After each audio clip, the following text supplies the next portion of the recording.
Quero falar aqui hoje sobre a situação do sistema carcerário no Brasil.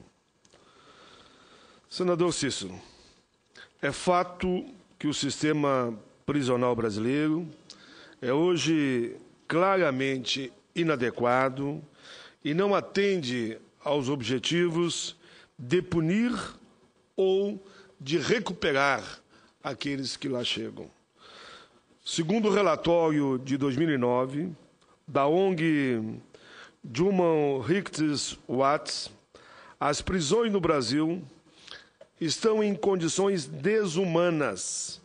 Diz ele, são locais de tortura física e psicológica, violência, superlotação, péssimas condições sanitárias,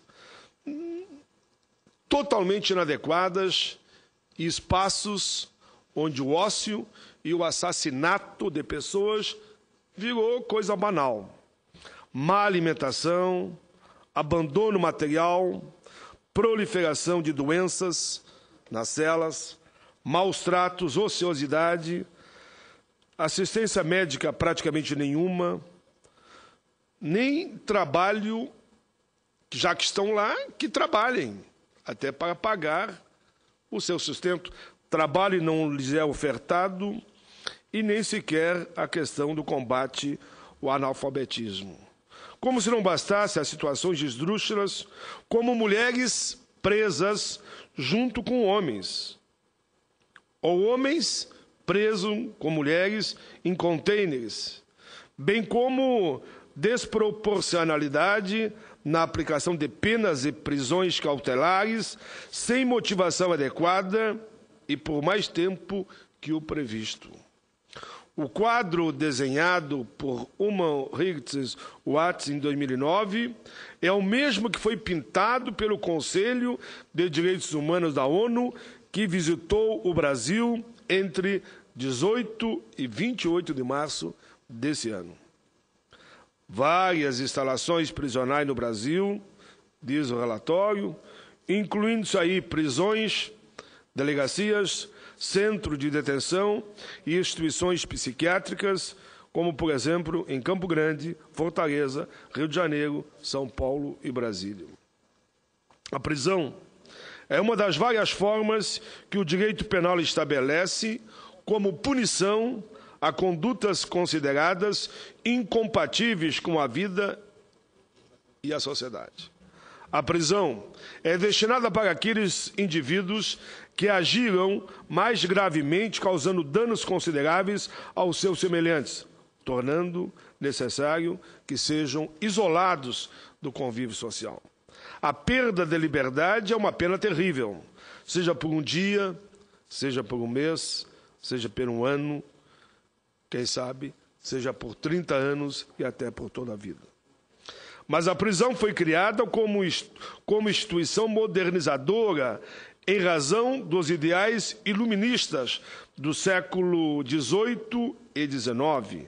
Basta lembrar que antes do conceito moderno de prisão vigoravam, por exemplo, penas como banimento, degredo, submissão e suplícios corporais, mutilações, bem como as possibilidades de penas serem passadas de pais para filhos e outros elementos claramente desumanos, como a pena de morte.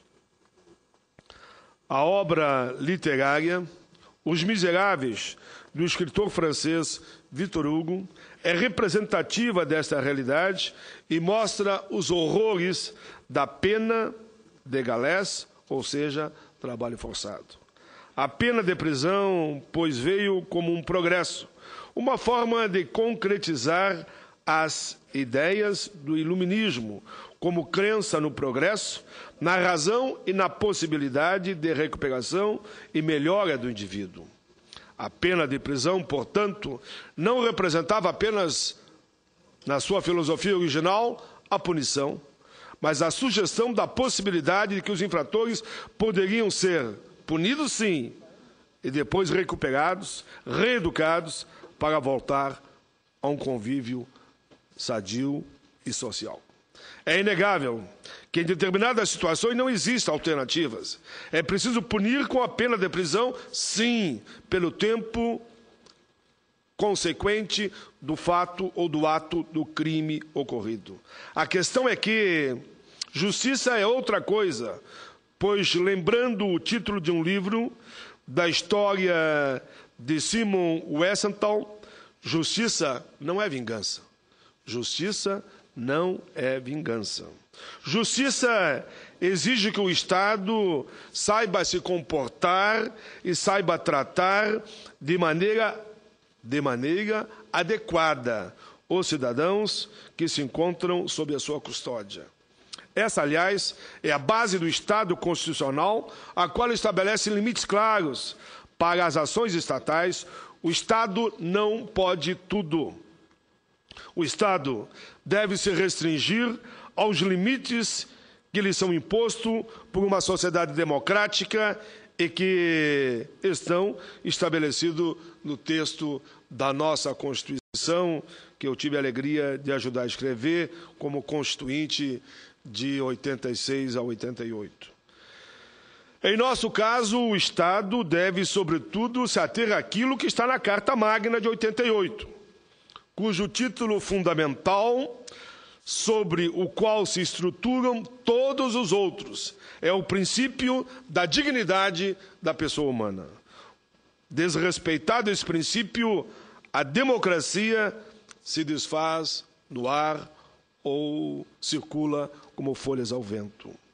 O jurista brasileiro Jorge Marmolstein, em seu curso de Direitos Fundamentais, estabelece que a dignidade da pessoa humana se manifesta pelo respeito à autonomia da vontade, pelo respeito à integridade física e à moral, pela não coisificação do ser humano e pela garantia do chamado mínimo existencial. Infelizmente, a dignidade da pessoa humana é algo escasso, principalmente se olharmos para as prisões no Brasil, repito, uma das piores do mundo. A despeito das garantias prescritas, tanto na Carta quanto na legislação penal. Como observa o jurista, repito, Walter Maierovitch, colunista da respeitada revista Carta Capital, ele diz: na nossa lei de execução penal está escrito, entre tantos dispositivos, ter o preso direito às assistências material, educacional, social, saúde, jurídica e religiosa, além do apoio ao agresso do sistema, até para evitar a recidiva. Quanto às celas, está estabelecido que sejam individuais, 6 metros de área mínima, garantindo, por isso, por meio de oração, isolação e condicionamento térmico adequado à existência humana. Além disso, o próprio texto da Constituição, no artigo 5º, assegura aos presos o respeito à integridade física e moral, além de vedar a prisão perpétua e as penas de trabalhos forçados, de banimento ou sejam atos cruéis. A realidade, repito, não condiz com o disposto na lei. Os números do CNJ mostram a existência de 514 mil presos. 514 mil presos e de apenas 306 mil vagas, ou seja, um sistema carcerário superlotado, onde homens e mulheres vivem como animais e com presos vivendo, consequentemente, em condições vergonhosas para aqueles que olham o lado humano. Aponta o jornal O Estado de São Paulo, abro aspas, é por isso que o país tem sido denunciado em organismos multilaterais como OEA e a ONU por movimentos de defesa dos direitos humanos a nível internacional. Esse quadro de superlotação é tão grave que, em fevereiro último, o Supremo Tribunal Federal convocou audiência pública para discutir o cumprimento das penas em regimes mais vantajosos ao condenado nos casos em que o Estado não tem vagas suficientes para acomodar presos no regime semiaberto. Por outro lado, esse número, superior a 500 mil encarcerados, não significa que a polícia seja eficiente. Pelo contrário, segundo o professor Noemias Moretti Prudente, em artigo publicado na revista do Ministério Público Militar, de novembro de 2011, ele diz: o índice de punição de crimes é inferior a 10%. Então, não alguém pense que simplesmente manter o preso lá, no espaço físico que cabe 100, colocando 200 e 300, ele está resolvendo a questão da violência do Brasil. Não está resolvendo nada. Olha o que diz o estudo. O índice de punição de crimes é menos que 10%. Nas palavras do professor, se a polícia fosse mais eficiente, o poder público não teria onde colocar tantos presos e a superlotação seria ainda maior. Então a questão não é se a polícia prende ou não prende, é aonde eu colocá-los. Não há espaço. E aqui depois eu vou mostrar que, por exemplo, um dos piores, senador Cícero, presídios do país é o do meu estado, do Rio Grande do Sul. E que agora a saída vai ser fechar totalmente o presídio do Rio Grande do Sul. Senhor presidente, quase 60 mil pessoas se encontram encarcerados em delegacias. E delegacia não é lugar de cárcere. Ali você faz o processo, você recebe, autua e manda para o presídio correspondente. Quase 60 mil pessoas se encontram encarceradas em delegacias, pois as penitenciárias e os cadeões não comportam e não dispõem de infraestrutura para recebê-los. Ou seja, dali, muitas vezes, eles saem já para o crime, porque não tem para onde remetê-los. Presidente, senador Cícero, é uma alegria apenas para sempre registrar que já estão saindo os alunos do ensino médio e fundamental da Escola do SES do Gama. Prazer ter recebido vocês aqui. Sejam bem-vindos, bom retorno. Senador Paulo Paim, mesmo na condição de presidente, se Vossa Excelência me permite, eu gostaria de dar o meu testemunho na preocupação desse tema tão relevante que Vossa Excelência, mais uma vez, traz a essa tribuna e a esta casa. Ao trazer o problema carcerário do Brasil, faz com que todos nós nos sintamos responsáveis por ele, porque a violência está batendo, inclusive é o tema que eu irei tratar logo em seguida, e tratarei também sobre a questão dos presídios, que nós estamos ouvindo muito de promessas por parte do governo federal, esforço por parte do governo de estado, mas não há efetivamente uma política onde se pratique aquilo que tenha como princípio direitos humanos, mas também que nos dê a condição de acreditar e de confiar que essas casas sejam casas que abriguem o apenado, mas que tenham a mínima chance, a mínima possibilidade de recuperá-los.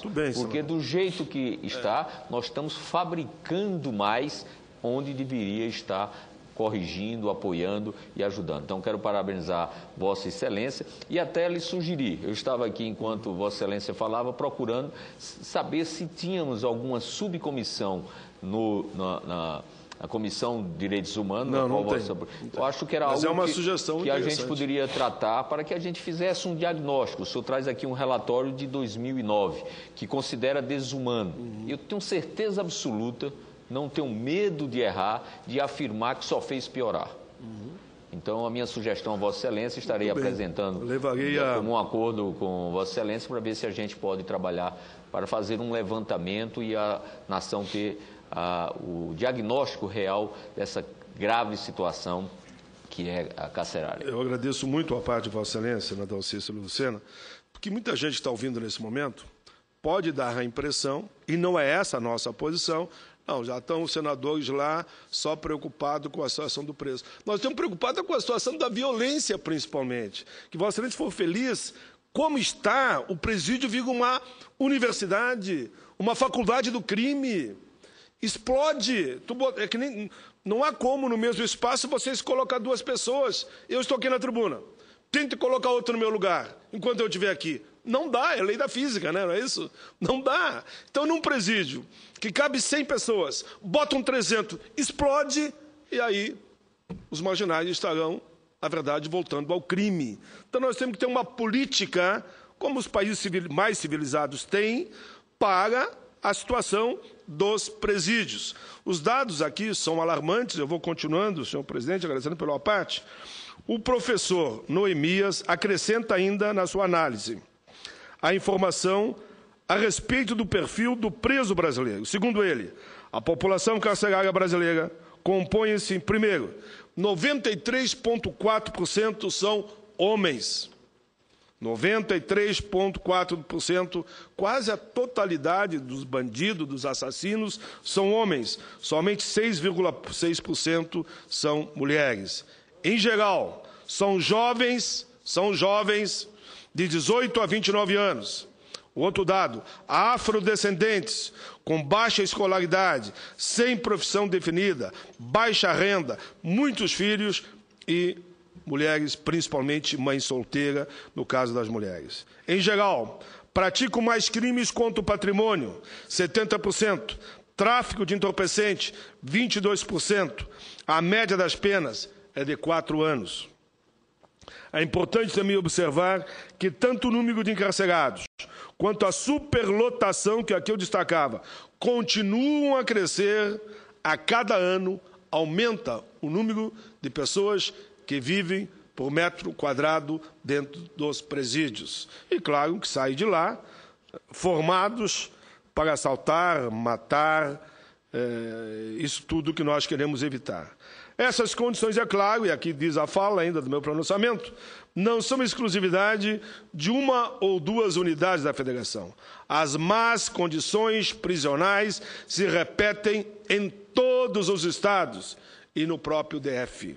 Segundo o artigo da autoria de Fábio Duarte Fernandes, os dados coletados no DEPEN, Departamento Penitenciário Nacional, subordinado ao Ministério da Justiça, demonstram que a população carcerária, em sua grande maioria, é composta de presos pobres, com poucos recursos pessoais, suscetíveis às influências do momento e vulneráveis às ações arbitrárias e à violência, e submetendo até o narcotráfico, infelizmente. Embora sejam pouco agressivos, acabam sendo cooptados pelas lideranças do crime organizado.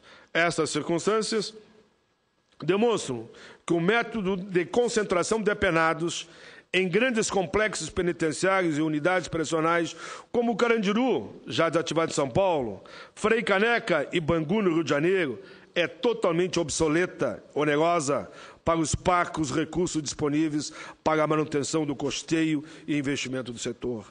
Em relação ao meu estado, que eu falava antes, o meu estado, o Rio Grande do Sul, a situação não é diferente daquela encontrada no restante do país.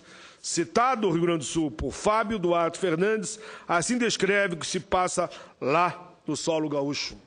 Diz ele, considerado, pior ainda, considerado o pior presídio do país, o Presídio Central de Porto Alegre, está localizado, estou lendo aqui o relatório, na Avenida Rócio 1100, na zona leste da cidade, e abriga quase 20% de toda a população carcerária do Estado. Aí ele diz, o odor rançoso, comida velha, estou lendo o que está escrito no relatório, fedor, ocre de urina e maconha misturada a esterco queimado com o esgoto, vertendo pelas paredes e as ratazanas disputando espaço com os presos, é o cenário que encontrei no presídio. Fábio Duarte Fernandes. As celas com capacidade para 4, 6 e 8 presos, 4, 6 e 8, mas ficam entre 25 e 30 presos. Olha esse dado. É alarmante. Um espaço onde cabe 4 pessoas chega a ter 30. Somente 100 presos estudam e apenas 400 trabalham, e mesmo assim possuem uma remuneração irrisória. Relatórios semestrais do Ministério Público Estadual constatam a falta de atendimento básico aos detentos, a humilhação e a promiscuidade imposta pela superlotação é um indicativo da presença de facções nas prisões. As facções exercem o controle, fornecem droga e proteção, em troca exigem lealdade e trabalho para eles. Em outras palavras, o que se passa no presídio do Rio Grande do Sul é o mesmo que se passa, eu diria, sem medo de errar, em todo o Brasil. O meu Rio Grande tem uma dívida histórica. O meu Rio Grande tem uma dívida histórica com os direitos humanos na área dos presídios. Por isso, nos encontramos nessa situação lamentável. O senador Cícero Lucena, Vossa Excelência, sabe que eu sou muito franco. Hoje o governador é do meu partido, mas isso é uma dívida de décadas e décadas. Temos que encontrar uma solução. Compete agora, não que seja desse ou daquele governo a responsabilidade, mas é de todos os governos, todos. Praticamente todos os partidos passaram pelo governo do Rio Grande do Sul. Mas cabe agora, nós mais do que nunca, assumirmos a responsabilidade e resolvermos essa situação com urgência. Por isso, senhor presidente, casualmente, um discurso como esse eu naturalmente preparei durante uma semana. Casualmente, a 0 hora de hoje, anuncia fechar o presídio central, que tem mais é que fechar mesmo, custaria 155 milhões. Ora, 155 milhões para fechar o presídio, para mim é um preço, até eu diria, de baixo valor na questão dos custos. Senador, nós estamos falando em vidas, não só dos que estão lá dentro, mas dos que estão lá fora. Porque aqueles que saem informados do presídio central assaltam e matam outro dia na rua. Me desculpe, senador, tem a população hoje desse presídio? Tem aqui. No longo do pronunciamento eu vou mais ou menos mostrar a população do presídio. Quero dizer que eu tenho que cumprimentar o governador Tarso Genro, que, mediante os fatos, diz: o governador Tarso Genro, que reconhece a situação lamentável, diz que vai trabalhar para até 2014, no máximo até o ano que vem, fechar totalmente o presídio. E diz mais, de que até 2014 vai exigir a criação de 4,2 mil vagas para abrigar outros presos no Estado. Então, meus cumprimentos a essa matéria. É uma responsabilidade coletiva de todos nós. Agora a promessa do governador Tarso Genro é fechar o presídio central. Depois a outra manchete diz que, muito bem colocada aqui pela reportagem, 200 novos condenados por mês. É preciso, de fato, que a gente responda a esta situação lamentável dos presídios no meu Rio Grande. Por isso, senhor presidente, chamo a atenção, e aqui eu mostrei, essa matéria vinculada no jornal 0 Hora hoje na capa do jornal, desta sexta-feira, hoje, 26 de abril, assinada pelos jornalistas Humberto Tressi e José Luiz Costa. Diz a reportagem com a chamada de capa e ainda nas páginas 4 e 5. Se fosse seguindo dele, depois fala do outro. Fechar presídio central custaria 155 milhões. Promessa do governador Tarso Genro de acabar, que assumiu o ano passado, de acabar com a pior cadeia do país até 2014, exigirá a criação de 4,2 mil vagas para abrigar presos. Então, aqui dá para entender que se vai fechar, seriam 4.200 mil vagas para abrigar novos presos. Essa é a lotação. São palavras do governador Tarso Genro. O nosso objetivo é chegar ao final de 2014 com o presídio desocupado.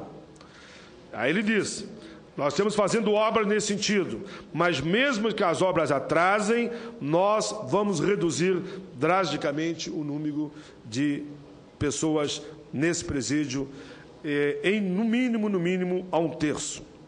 Senhor presidente, que bom poder anunciar aqui, no dia que havia preparado esse pronunciamento, a visão do governador quando questionado sobre o tema.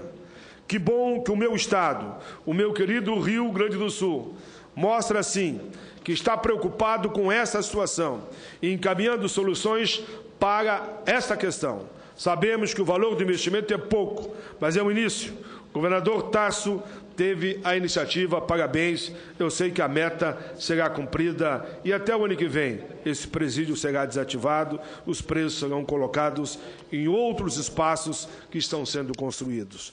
Estamos conscientes que isso é apenas o início de uma grande reviravolta no sistema prisional do Rio Grande e que a gente não tenha nunca mais que vir à tribuna do Senado da República e ter que reconhecer, como diz aqui os analistas, que o presídio do Rio Grande do Sul é o pior do país. Enfim, o sistema prisional brasileiro é caótico, ultrapassado, insuficiente, é sobretudo injusto e comprovadamente incapaz de recuperar o apenado, haja vista que a taxa de reincidência é de aproximadamente 70%, segundo os dados do CNJ. Aquilo que dizíamos, senador Ciro Miranda, e Vossa Excelência aí me ajudou muito. Quem sai de lá, de cada 100, 70 volta diretamente para o crime.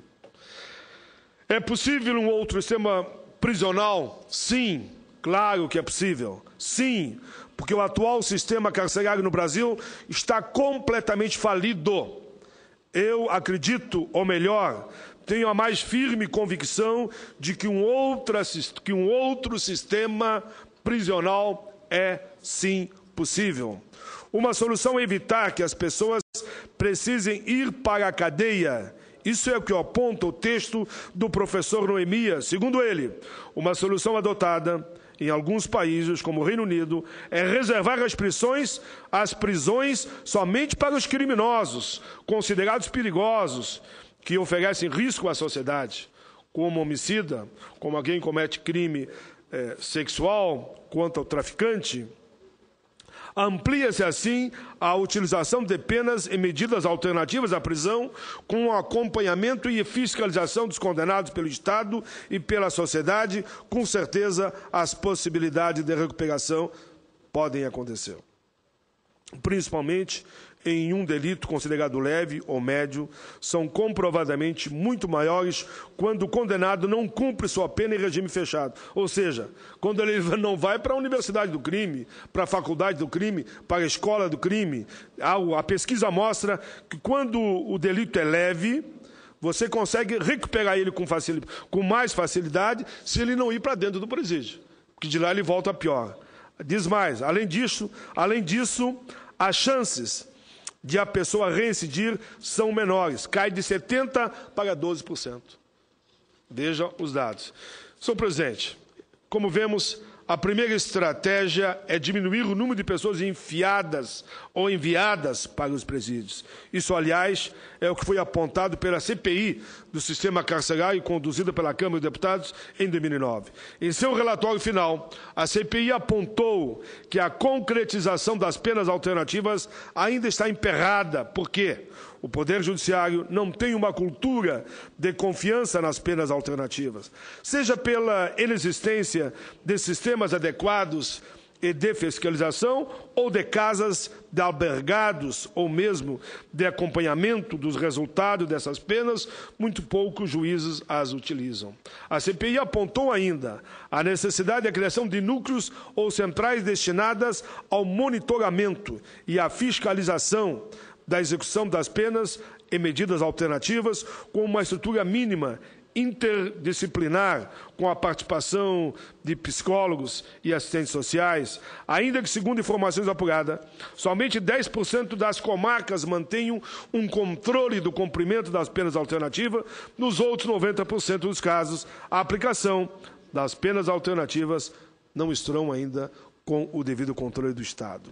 A segunda estratégia passa pelo incremento da justiça reparativa, que consiste na reparação dos danos eventualmente causados a uma pessoa, em vez de punir somente o responsável pelo dano.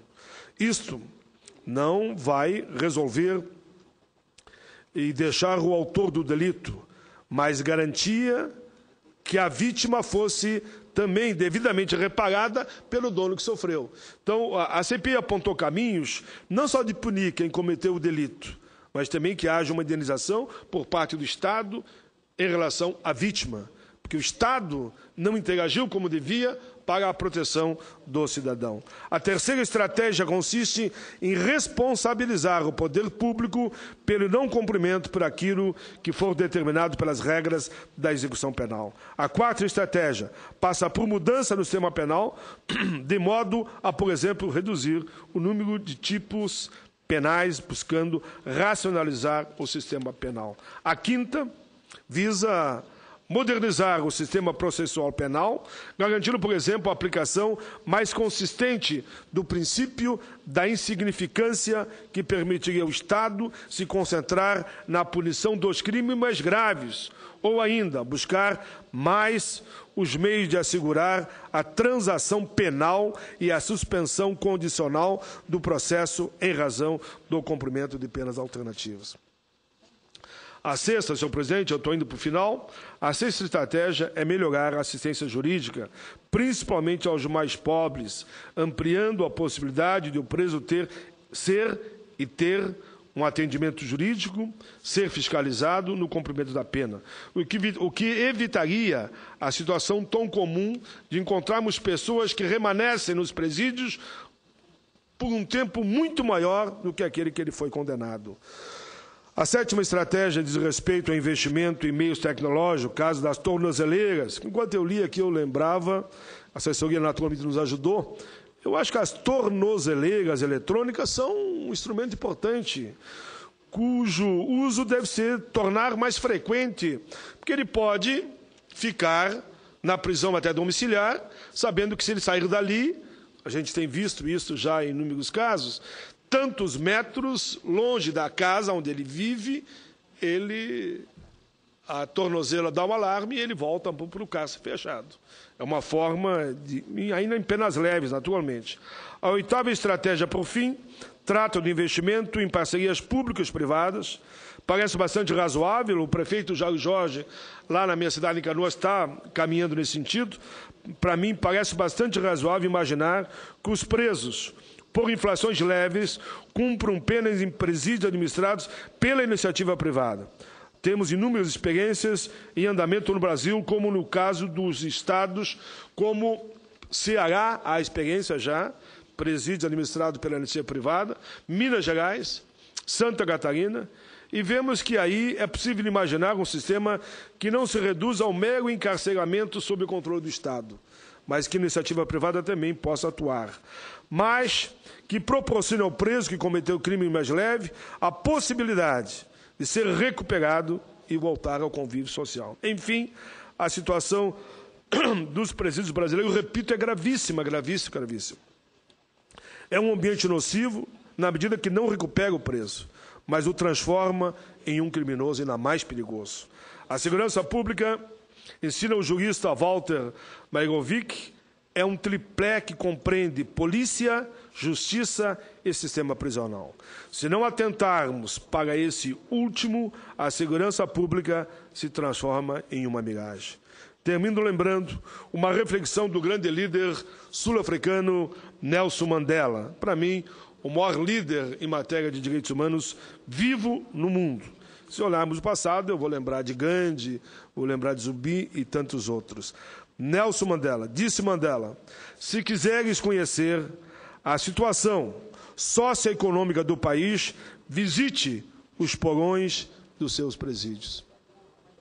Olha, como com esse quadro que eu pintei aqui, se quiseres conhecer a situação socioeconômica de um país, visite os porões dos seus presídios. Tal pensamento diz muito a respeito de nós, brasileiros, e do quanto falta para que o Brasil se torne, enfim, um país justo e igualitário. Essa é a minha fala, senhor presidente. É porque, às vezes, me permita que eu faça esse comentário, já encerrei, passam a impressão para a sociedade que quem olha para os presídios está defendendo o bandido. Passa a impressão. E que me venderam essa imagem. É errado. Quem olha para os presídios é preocupado com a violência. Olha os relatos que nós aqui damos, eu, o senador Cícero, o relato que nós demos aqui, os presídios são escolas de crime. Nós vamos estar multiplicando presídios para fazer universidades, faculdades, escolas, para formar criminosos, e aí que eles voltem a agredir a sociedade. Nós, ao olhar para os presídios, e dados como esse, um espaço físico que cabe 4, tem 30, eles não vão ficar ali, amanhã ou depois estão na rua de novo, e vão cometer os crimes mais bárbaros ainda. Com mais experiência. Com mais experiência, que receberam a formação do crime organizado. O que nós, quando olhamos para os presídios, estamos preocupados, claro, com a política de direitos humanos. Todos nós, eu acho que a questão de direitos humanos é uma questão universal. Eu duvido que um homem ou uma mulher de bem não gosta de dizer que ele olha com carinho as pessoas e não quer para si o que não quer para os outros, né? Em hipótese nenhuma. Que tem que punir, tem que punir. Ninguém está dizendo que não tem que punir. Tem que punir, sim. Mas temos que apostar que, se você caminhar no combate à violência, você tem que tratar também a questão dos presídios.